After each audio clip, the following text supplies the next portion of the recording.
नमस्कार। जे boss retail YouTube channel में आप सबका हार्दिक स्वागत है। उम्मीद करता हूं कि आप कुशल से होंगे। मैंने कल एक वीडियो बनाया था डीलिमिटेशन कमीशन पर, यानी कि परिसीमन आयोग पर। उसको थोड़ा सा बीच में रोकना पड़ा था क्योंकि काफी लंबा भी हो रहा था। इस वीडियो में मैं आपको बताऊंगा कि डीलिमिटेशन कमीशन का आकार क्या होता है, कौन कौन उसमें है और कैसे वो काम करता है। कल जब मैं ये वीडियो रिकॉर्ड कर रहा था उसी दौरान बिहार में जातीय जनगणना क्या कहें जातीय सर्वे की रिपोर्ट आ गई थी, जिसको लेकर के सुप्रीम कोर्ट ने सुनवाई करनी थी। सुनवाई चल रही है सुप्रीम कोर्ट में, लेकिन उन्होंने इन आंकड़ों के प्रकाशन या इनको सार्वजनिक किए जाने पर कोई रोक नहीं लगाई थी। और बिहार सरकार ने गांधी जयंती के दिन 2 अक्टूबर 2023 को ये आंकड़े सार्वजनिक कर दिए। बिहार के जातिगत सर्वे का जब एनालिसिस शुरू हुआ है तो ये निकल के आ रहा है सिर्फ बिहार में जहां 13 करोड़ की आबादी है वहां करीबन 1 लाख जातियां हैं। वो कैसे, वो देखिए।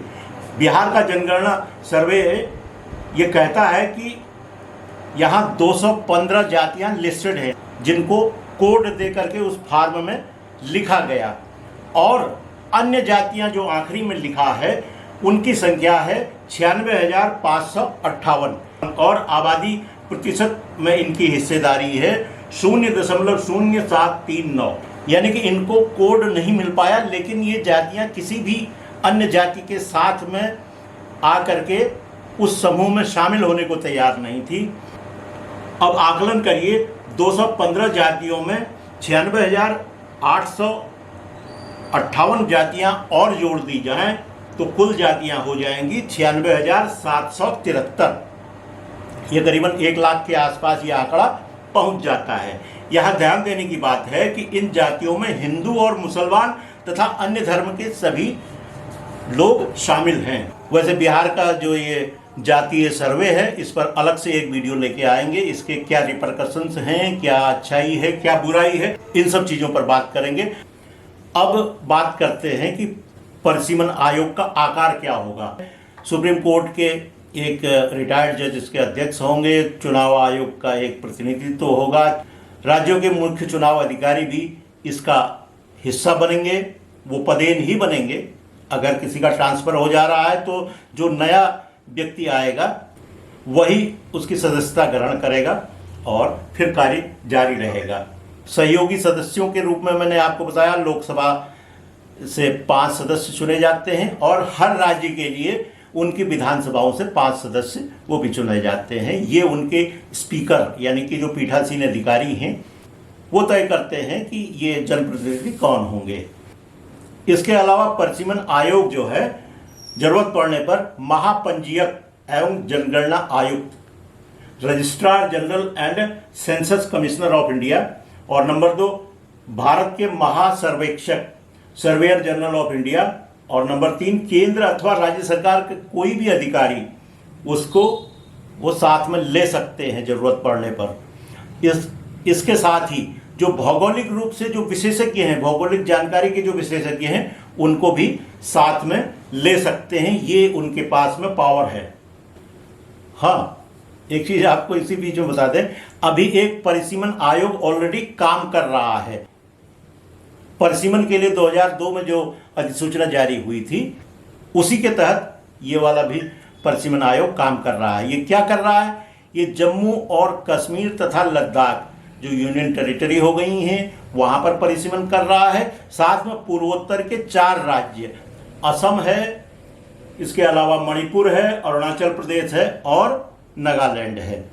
यहाँ इन पूर्वोत्तर के इन चारों राज्यों में 2002 से 8 के बीच में काफ़ी डिस्टर्बेंस था, तो इसलिए वहाँ पर ये स्थगित कर दिया गया था। अब वो काम जो बैकलॉग है वो पूरा किया जा रहा है।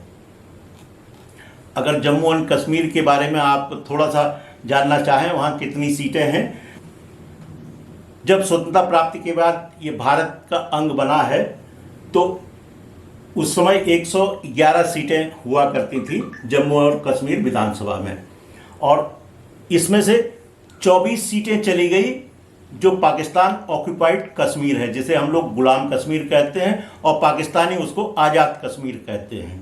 उनमें हम लोग चुनाव नहीं करा पाते हैं, तो लेकिन वो सीटें रिजर्व हैं। और उसके बाद बाकी सीटें हमारे जो हिंदुस्तान में जो जम्मू और कश्मीर रहा उसकी थी। इनमें से 4 सीटें लद्दाख के हिस्से की हैं। अब वो नया यूनियन टेरिटरी है, तो उन 4 सीटों को लद्दाख ही अपना उनका निवारण करेगा।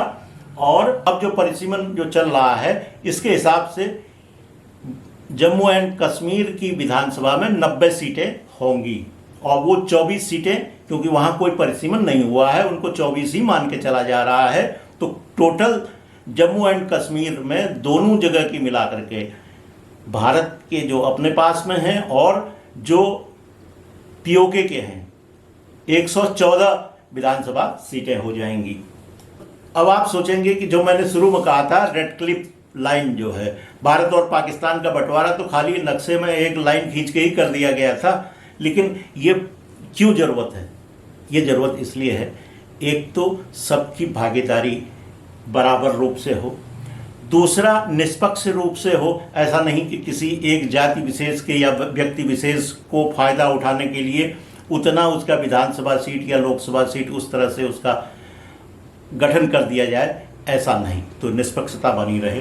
तीसरी चीज़ है स्थिरता रहे, क्योंकि जो जनसंख्या का घनत्व है वो कम ज़्यादा होता रहता है। तो इस वजह से ऐसा ना हो कि कहीं बहुत कम में जो है जनप्रतिनिधि चुना जाए, कहीं बहुत ज़्यादा हो जाए। तो इस इम्बैलेंस को, इस असंतुलन को दूर करने के लिए भी परिसीमन आयोग या डिलिमिटेशन कमीशन की ज़रूरत पड़ती है। आखिरी में मैं आपको बता दूं कि इस परिसीमन के दौरान केवल क्षेत्र का निर्धारण ही नहीं होता है, पूरा उसका नक्शा तैयार किया जाता है। इसीलिए सर्वे ऑफ इंडिया और जो अन्य जो नक्शे के विशेषज्ञ हैं उनकी भी मदद ली जाती है। हर लोकसभा क्षेत्र, हर विधानसभा क्षेत्र का एक नक्शा तैयार किया जाता है, इसे सार्वजनिक रूप से प्रदर्शित किया जाता है और राजनीतिक दलों को भी ये मुहैया कराया जाता है, ताकि उनके जो भी चुनाव लड़ने वाले सदस्य हैं या उनके जो कैंडिडेट हैं उनको आसानी रहे। और जो ये मतदाता सूची सुधारने वाली जो मशीनरी है, यानी कि मतदाता सूची में जो नाम बढ़ाना घटाना, तो ये भी इस मैप के जरिए या ये जो नया परिसीमन है इसके माध्यम से अपने यहाँ करेक्शन कर लेते हैं, संशोधन कर लेते हैं। मुख्यतः ये वीडियो परिसीमन और परिसीमन आयोग यानी कि डिलिमिटेशन और डिलिमिटेशन कमीशन और उसके इर्द गिर्द उसकी जो जानकारी है उसके जानकारी के इर्द गिर्द था। लेकिन बिहार का जो ये जातीय सर्वे है वो 2 अक्टूबर 2023 को गांधी जयंती के अवसर पर जारी कर दिया गया, बहुत जल्दी में जारी किया है और इसलिए इसे भी शामिल करना पड़ा है डिलिमिटेशन वाले वीडियो में, क्योंकि अभी से लेकर के 2026 तक आप बार बार सुनेंगे डिलिमिटेशन, परिसीमन आयोग सब है। तो ये जनगणना भी होगी, जनगणना भी सुनेंगे, सर्वे भी सुनेंगे, आर्थिक सर्वे भी सुनेंगे, सब कुछ चीज़ें होंगी। तो इन सब शब्दों से, इनके तथ्यों से आप वाकिफ़ रहें, यही मेरा मुख्य उद्देश्य है। आपको अगर कोई चर्चा करे, कोई बात करे तो आप वहाँ पर पीछे न हटें, आप भी अपनी तरफ से कोई जानकारी रख करके उन सब के बीच में अपनी भागीदारी सुनिश्चित करें। अगर संसद और नियतार्थ क्रम में ये दी गई टिप्पणी और जो तबसरा या कमेंट्री है, अगर आपको ये पसंद आए तो कृपया इसे लाइक करें, शेयर करें। और जिन भी व्यूअर्स ने अब तक जे बॉस रिटेल यूट्यूब चैनल को सब्सक्राइब नहीं किया है, कृपया सब्सक्राइब कर लें। इन्हीं शब्दों के साथ फिर होगी मुलाकात। बहुत बहुत धन्यवाद, नमस्कार।